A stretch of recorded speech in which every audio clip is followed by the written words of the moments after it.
We're going to head to Senegal now and talk about its famous pink lake, Lac Rose, which used to be one of the country's most visited tourist attractions and even came close to becoming a UNESCO World Heritage Site. But heavy flooding last year meant it lost its vibrant pink colour, and that has impacted the 3,000 people or so who live off the lake and depend on its tourism. Soraya Ali reports from Dakar.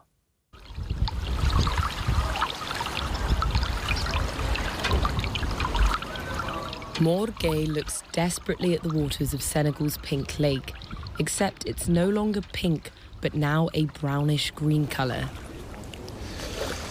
He's a craftsman and owns a shop just a few steps from the shores of the lake. He spends his day polishing statues as he waits for customers. Je suis là plus de 30 ans au Lac Rose. I have been doing this job for more than 30 years in this village. This lake is very important to me, as it was for our parents. Our business is disappearing. Usually the market is full. But now we are in the middle of the tourist season, and we see how empty it is. It's quiet. There is nothing. Lake Retba, as it's officially known, used to be one of Senegal's biggest tourist destinations. People travelled from across the world to see the unique pink colour, which comes from a rare algae formed by the amount of salt in the water.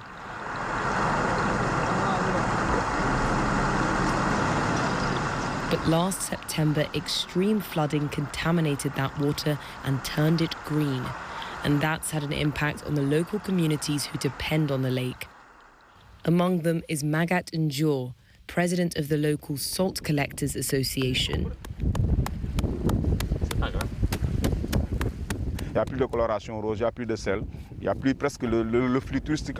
There is no more pink colouring, no more salts. There are almost no tourists. The tourist flow has decreased a lot. So if the state doesn't take any action until the next raining season, the situation will become more catastrophic. When the flooding began, the authorities also opened a channel into the lake as an emergency response to redirect the rainwater. Magat says that's had big consequences. Every year, the lake produces between 50 to 60,000 tons of salt. But since the creation of this channel, this activity has become impossible. Authorities say a plan is underway to help solve the problem. Here's Sheikh Mbo, chair of the National Environmental Body.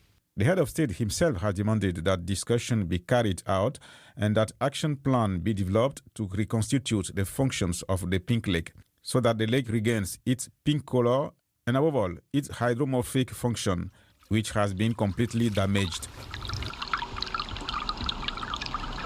There's still no formal timetable or budget on how exactly the authorities plan to reinstate the lake to its previous condition. Many locals, like the craftsman Moore, are waiting in fear ahead of the next rainy season. If this continues during the rainy season, the Pink Lake will be wiped off the map of Senegal. That scares us a lot. It scares everyone. I'm standing here at the tip of the lake and there are empty boats lining the shores and no tourists in sight. You can see a lone salesman walking along the nearby road trying to sell his sand paintings, but there are no customers. And there's former salt miners sitting on chairs. There used to be mounds of salt here lining the shores and now there's nothing.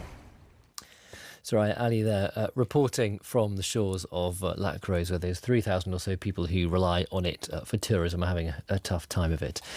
You're listening to Newsday from the BBC with Carney and